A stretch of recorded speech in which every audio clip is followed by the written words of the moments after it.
We have lots to talk about in today's video, including the latest trade rumors around the NHL. Lots of talk around the New York Rangers. The team continues to struggle, now find themselves at the bottom of the Eastern Conference. The latest reports indicate we could see some major names leave the Rangers roster. It sounds like the players are going to be the ones getting most of the changes, not necessarily behind the bench or in the front office. Plus, could the Ottawa Senators find themselves in a position to add? Elliot Friedman reports that the Sens likely want to reward this roster with how well they've played this year. Plus, we have Puljujarvi on waivers from the Pittsburgh Penguins. More updates, including the Dallas Stars facing a significant fine for CBA violation, some big injury updates, some fines from player safety, and more coming up next. So welcome back to another video here at Top Shelf Hockey. As I mentioned, we have all kinds of news stories to follow here today, including some big rumors around the New York Rangers, some trade talk around the Ottawa Senators as well. But first, we have some other quick hits here to get through before we jump into the rumor mill. First up today, we have some new waiver wire activity. The Pittsburgh Penguins have placed forward Puljujarvi on waivers. He's in the final year of a 2-year contract that he signed with an $800,000 annual cap hit. Puljujarvi hasn't really ever lived up to expectations in his time in the NHL from an offensive standpoint. His defensive metrics tend to be usually pretty solid. This year he has 8 points in 21 games for Pittsburgh. But again, he's kind of been a player that's, he's not in the lineup consistently, and somebody that's kind of, teetering, right? He's not really getting the job done, being consistent with his play. So the Penguins are ready to move on if need be. If not, they'll send him to the American Hockey League. I wouldn't be shocked if somebody picks up Puljujarvi. Throughout his entire career, he has typically been known as a pretty responsible defensive player who can actually play bottom 6 minutes. He's got good size, but unfortunately for a really high draft pick, he's never really fully lived up to expectations and never really, fulfilled that kind of role that he was expected or thought that could be when he was drafted. It's not his fault. He was drafted as high as he was, clearly, but things have not panned out well for the Finnish player here. But he's one of those guys, has a big smile, good teammate. I do wonder, he's gone through 3 teams now, had a short stint in Carolina, then went to Pittsburgh, where he's been for last year and this year. I wonder, will he get a 4th opportunity with a new franchise for a fresh start? We'll find out if he gets picked up tomorrow afternoon. If not, we'll see what the future holds for Puljujarvi and whether or not that's in Pittsburgh or somewhere else. As I've been mentioning the last couple of days, there's been expectations that the Dallas Stars are going to be facing a fairly significant fine for a CBA violation because of a December 26th practice, and that appears to be the case. There is reports down today that the Dallas Stars have been fined $100,000. Of course, in case you missed the previous story, essentially what happened was over the Christmas holidays, there is 3 days mandated off between part of the CBA, between the NHL and the PA. The players get the 24th, 25th, and 26th off completely. There is no practices, no ice time, no travel, no nothing. On those 3 days, they are 3 full mandated days off. The NHL has it worded in there that if they decide to schedule games on Boxing Day, that instead the players get the 23rd, 24th, 25th off. Well, that wasn't the case this year. So 24th, 25th, 26th days off, and the Dallas Stars held an optional practice on the 26th. Coaches on the ice. It was an official practice, even though players were not considered to be mandatory to be there. It doesn't matter. They're not even allowed during those 3 days to ask them for consent to do these types of activities. So, even if the players are fine with it, it doesn't matter. It's the fact that everybody's supposed to have a level and even playing field. These are mandated days off. And it's definitely a big no-no. So at the end of the day, like I said, that's why when you see when play resumes on the 27th, that teams are traveling that day. They're not even allowed to travel like the night of the 26th to get into their city where they're playing. It's between the practicing and the traveling, it's just that so everybody's on the same playing field after a break. So the Dallas Stars are fined $100,000 as expect it there. We did get a fairly significant update from Darren Dreger on one of the players. I know the Canucks have been without Quinn Hughes and Elias Pettersson. Word now on Hughes is that he could be out upwards of 3 weeks. So I know we're not getting a lot of details. I find this year, maybe it's just me, but I find teams are being even more secretive with injury information more than ever. We're getting less and less stuff. A lot of players are day to day, and then they end up missing 2-3 weeks. Like, it just doesn't make sense.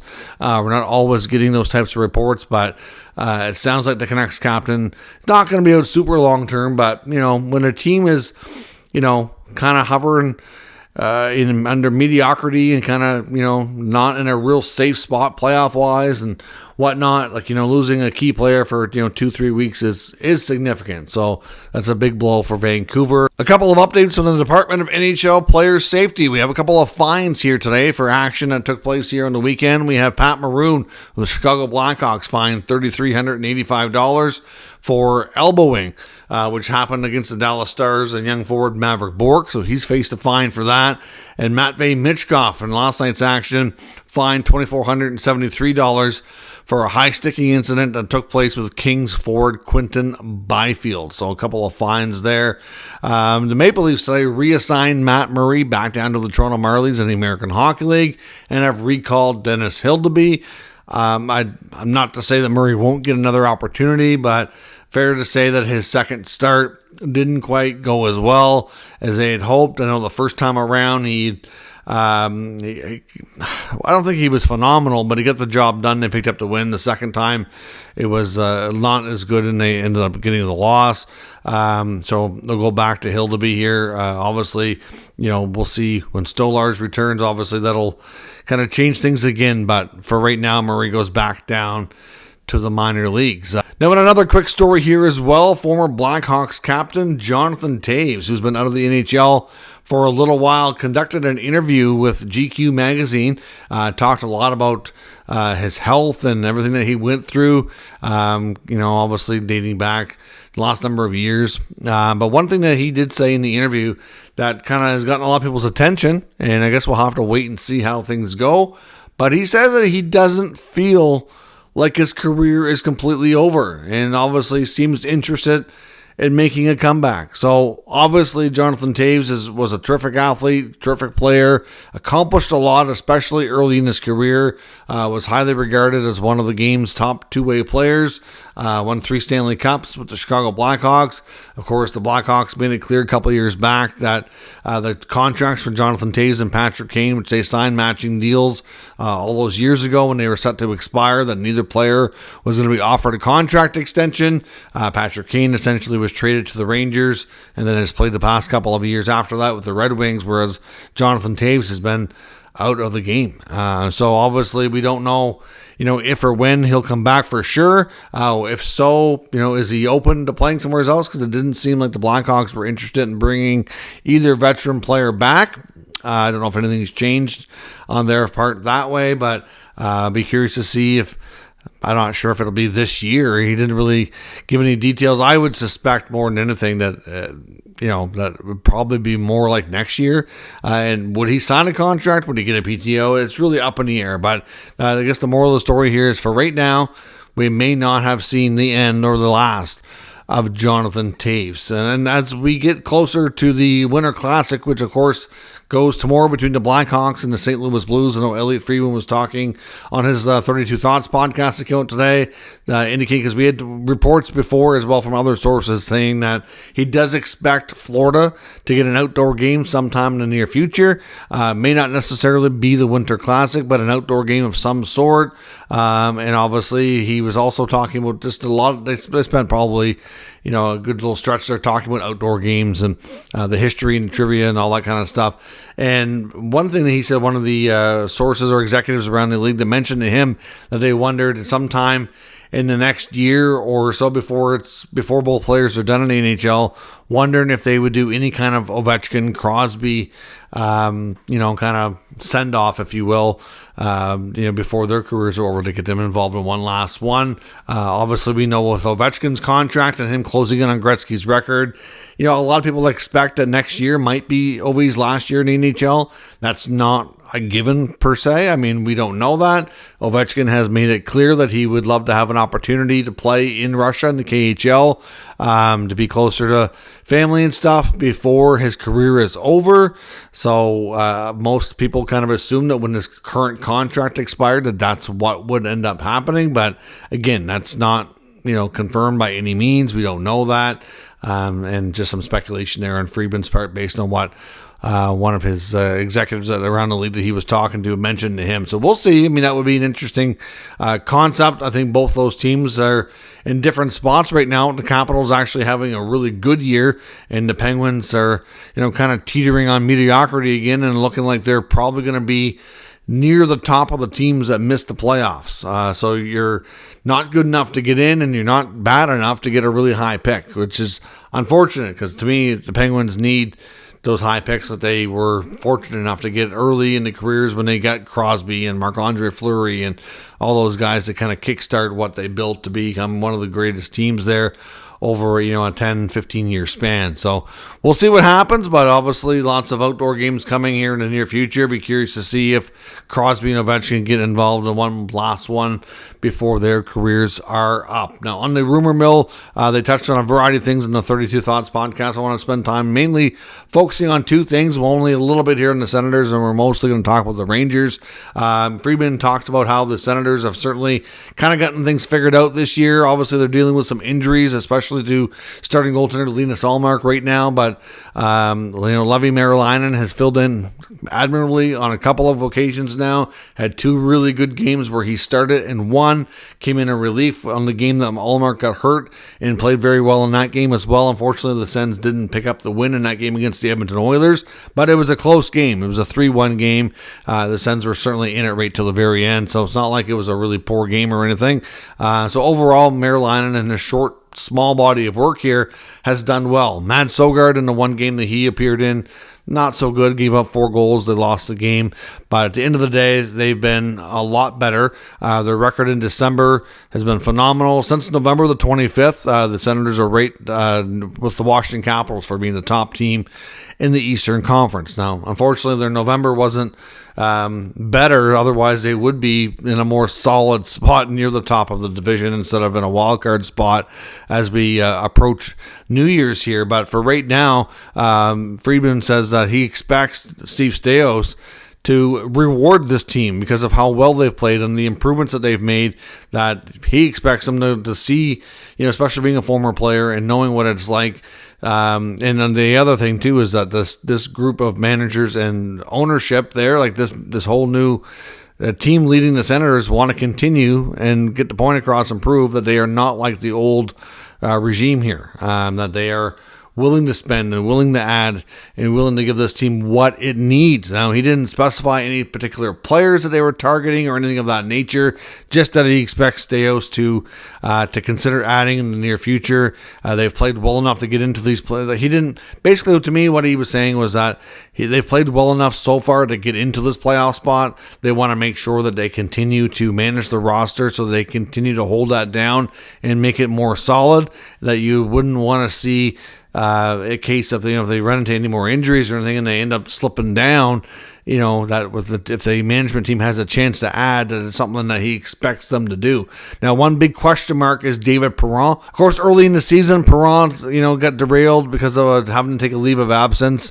He and his wife had a very complicated pregnancy and birth of their third child, so that was keeping him out of action for a number of weeks, and then he returned, only played a short spell, and then he got hurt, and there's word that he's dealing with a back injury. His injury status has been a little bit unclear, so obviously the longer he's going to be out, I don't know if there's any chance at all that he's dealing with a longer term thing if he were to be shut down, if they would have that extra cap space to be able to make a move, because the Ottawa Senators, in my opinion, from watching them closely, they really need another top 6 forward. They've had Tkachuk, Stützle, Norris, Batherson, Giroux has been nice in those top 2 lines, but they're always looking for, it's usually either Adam Gaudette or Ridley Gregg going into the top 6, and they both have done well at times. I don't know that either one of them are really especially Ridley. I don't know that he's ready to be a consistent top six forward. If you can have them play in your bottom six continuously and to have more secondary scoring there and add in another scoring winger that can strengthen those top two lines, then their team would be so much stronger and spread out with the scoring. Now, Michael Amadio is also injured. He's dealing with a concussion. We don't have a timeline on him right now. Artem Zub, on the other hand, has started skating and is expected to be back sometime on this road trip, possibly even the next game against the Dallas Stars here. They have 3 days off, so not a given Zub plays in Dallas, but the fact that he's with the team on the road trip and has skated today in a regular contact jersey is very promising.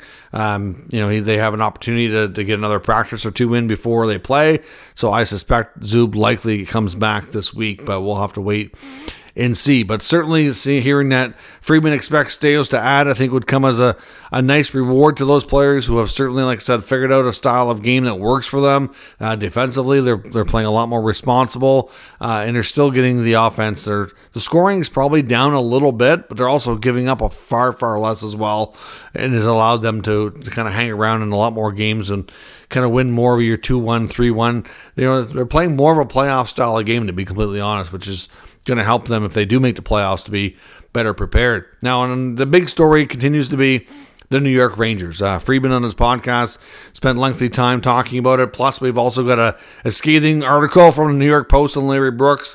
And Friedman said, again on his podcast, referenced the article saying that nobody has better sources from the Rangers than Larry Brooks. Dave Pagnotta of thefourthperiod.com also has an article out about all this today as well. So they continue to be the talk of the NHL, as this is a fall from grace that's kind of completely imploded here. There was a point where everybody thought early in the year they were going to be not only a top 3 team but contend for the division lead to be first, and now they find themselves dead last. They're last in the Metro Division and almost dead last in the whole conference. So certainly it's a complete 360 for this team. You watch them play; they look disinterested. The report from the article from the New York Post basically says that the players have quit on this franchise and on this coach. Brooks expects it to cost the job of Laviolette here eventually, based on the article and what Friedman and Pagnotta are saying. It doesn't sound like Pagnotta's in real serious danger of getting let go like here in a very, very short term. Based on my interpretation of everything, I think it's possible that maybe later in the year or at the end of the year, maybe things change. But it sounds like for the short term, that Drury and Laviolette are going to probably be given an opportunity to try to get themselves out of this, and Drury is going to have to make some big moves. So it sounds like the players are the most likely group here to kind of pay the price and have the most change. So obviously Friedman makes mention of some names, including Mika Zibanejad. He references Mika as somebody who could certainly, obviously really benefit from moving along. Obviously, his season has not gone well. You can tell by his facial expressions on the bench, on the ice. It's just like everything has gone wrong. There's been times where I swear he looked like he was going to cry because it's been that poorly.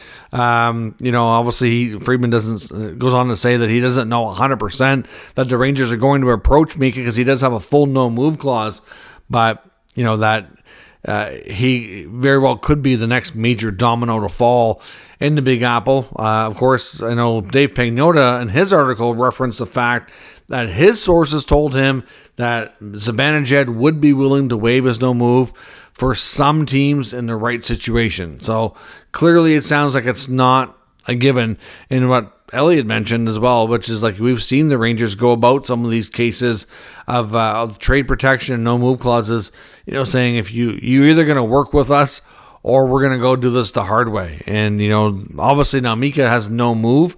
They can't put him on waivers. They can't go about things the dirty way like they did to some of the other players here because he has more protection in his contract. Doesn't mean they can't do other things. They can healthy scratch him. They can reduce his ice time. There's all kinds of things they can do to make him miserable and be like, Okay, and just to make him tap out and scream uncle here, so he wants to move along. We've heard Chris Kreider's name from the beginning when this all started to break, that Kreider and Trouba were available. We've heard about K-Andre Miller. We've heard maybe Ryan Lindgren. We've heard Sam Carrick, Riley Smith. Lots of names there that are, potential trade pieces. So we heard lots about Capo Kakko and Jacob Trouba before they were moved. But it's believed that this roster by Chris Drury is expected to go through extensive surgery, and major moves are likely going to be coming here in the near future. Of course, like tonight they're playing the Florida Panthers. It was 2-0 very quickly. The team just doesn't seem to be able to get themselves out of this funk. Like I said, when you watch them play, it's not difficult to say and think that they have quit on themselves and they've quit on this coach, and it's without going through more change and more pain. It's hard to imagine them really getting themselves out of this. I know Elliot Friedman did mention one name that he would expect if they were available, that would be teams would go through great exercises trying to figure out getting him, but it would be Vinny Trocheck, but he doesn't expect Trocheck to be one of the players available. You could probably say the same thing about Lafreniere. I think they're probably two of the forwards, obviously, that are not as likely or not expected to be part of any trades. Same with Shesterkin, but just about everybody else, they are wide open for business. Like I said, you look at Carrick and Riley Smith, who probably those two guys likely not going to be there beyond this year anyways. Whether it be K-Andre Miller, Ryan Lindgren, who very well may not return. He's on a 1-year deal as well.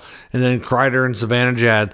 If they're talking to Mika, to be honest, I wonder where he could go. His contract is going to be really tough to move. He's got a lot of money, a lot of term, and when things aren't going well and you're not playing well, it's not exactly going to have teams beating down your door to make the acquisition. But certainly, if he can get back to playing like he's capable of, and he can be a number one center who can score you 40 goals, 80 plus points, that's what we've seen in the past. If a team thinks they can bring that back out in him and get him rejuvenated, maybe they make the move. But either way, we're led to believe that major surgery for the Rangers roster and big moves are in the works and coming here soon for this roster, and that the GM and the coach likely survive long enough to get some more of this work done and at least survive some of these players who are likely going to be shipped out here before they will. So we'll see what happens. I mean, Brooks's report does indicate that he feels that the players quitting will eventually cost Laviolette his job. But the question is, if they move on from him, who comes in?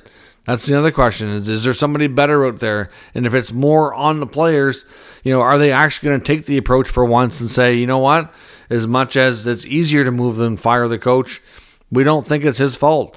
Will he get a longer leash here while Drury tries to fix the roster? Let me know what you think down in the comments. We'll discuss further. If you're new to the channel, of course, make sure you subscribe and stick around. We'll keep you up to date with the latest news, rumors, and analysis of all 32 NHL teams.